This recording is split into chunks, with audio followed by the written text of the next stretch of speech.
smart and make a deal.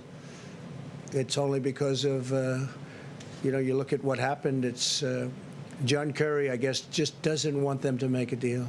And they're probably figuring they can wait.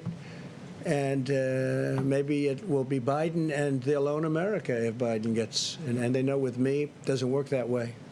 It doesn't work that way. If Joe Biden got in, they'd own America. Between them, China. Welcome to the Crypto Teacher. And guys, I come back with that video just to make you think. Now, the war drums are beating. You know why you can't hear it? Because everybody's distracted with this fake election. Everybody's distracted while Trump is putting more and more sanctions on Iran.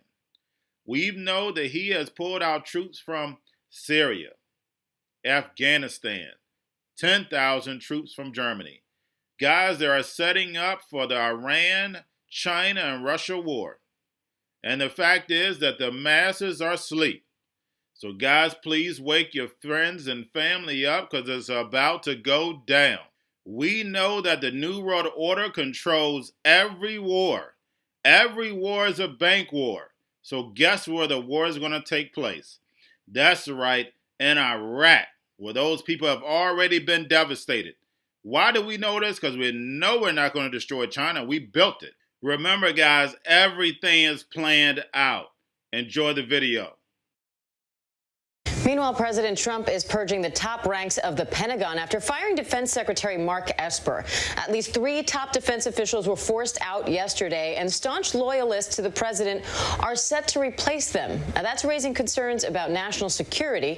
ABC News security contributor and former Deputy Assistant Secretary of State Steve Gardner joins us now for more on this. Steve, thanks for being here. We appreciate it. I'm curious to get your take on these changes. Should the American people be worried?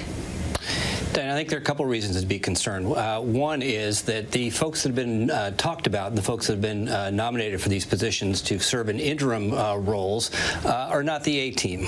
Even in the Trump administration that has prized loyalty over capability, these are not the first-rank troops. And I know that people like Chris Miller, who has been nominated to be the acting secretary, I don't know him, but people I do know and trust speak very highly of him. Is he a very capable, very professional person?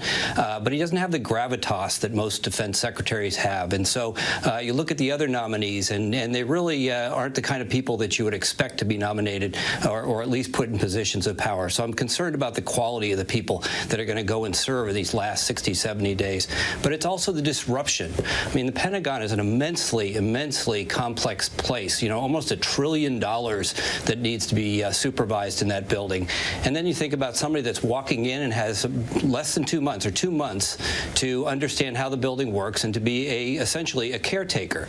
But the point is that if they aren't there to be caretakers, then that raises some concerning questions. And Steve, we just heard David Marshak saying that this kind of transition period can sometimes tempt foreign adversaries to try to test the waters with the U.S. or try to do harm to the U.S. when maybe at other times they wouldn't. So why make these changes now? Diane, that's really that's the question, because anything that these people can do can be undone an hour after the inauguration. So what they might do in terms of policies, not really anything that would be of substance or reason to put them in there.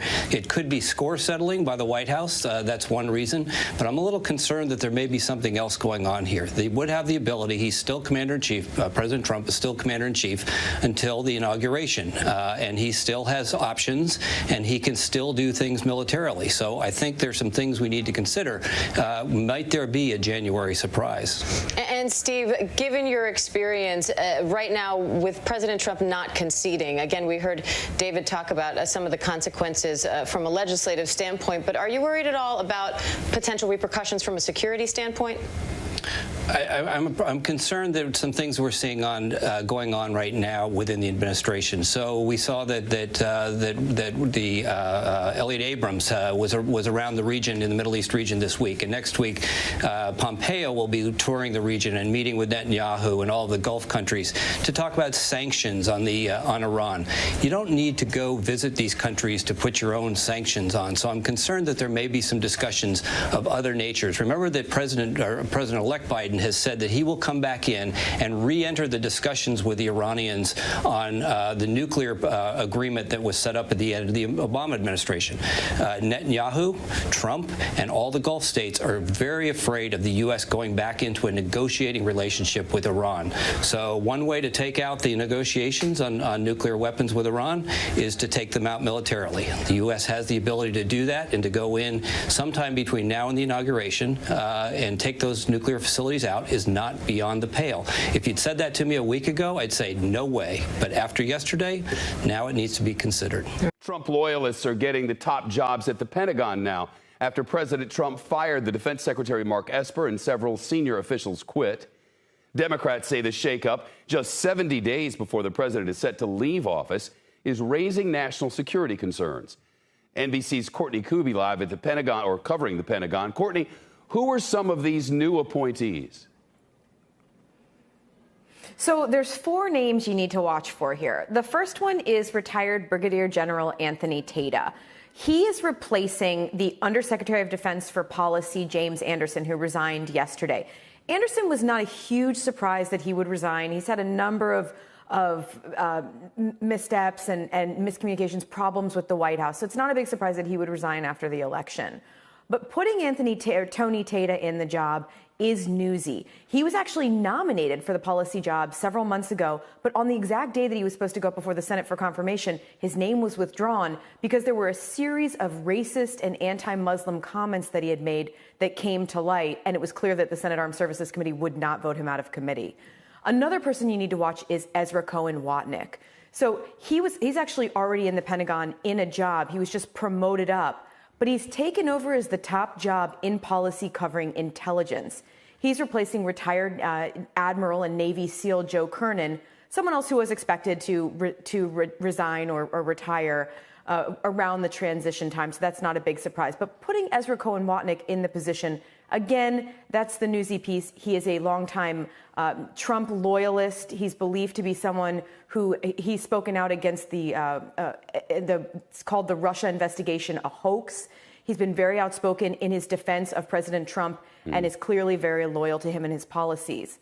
The one you really need to watch, though, is Kash Patel.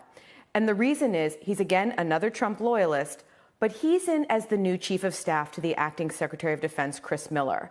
That means that he's the person who sets the agenda for the new acting Secretary of Defense. He sometimes will control access to the secretary. He will be the one who puts issues and policies and ideas in front of the secretary, and even at sometimes control who actually gets to see or speak to the Secretary of Defense. He's got the proximity, he's got the access, and he's someone, if he's going into the Pentagon with any kind of an agenda, he could actually push some of that through in the next couple of months, Shep. Interesting. Are there real dangers, Courtney, of such a late change of leadership? There's certainly a lot of concern, and it's sort of in 2 buckets. On the domestic front, the concern is that President Trump, now that he's gotten rid of Secretary Esper, that he might try to use the Insurrection Act. And I'm sure you know, Shep, that is where the president would be able to use active duty military troops for law enforcement missions in the United States, something that is against the law. He could invoke it, though, if he wants to use it for any kind of civil unrest. And the concern is that he would do it around unrest surrounding the election.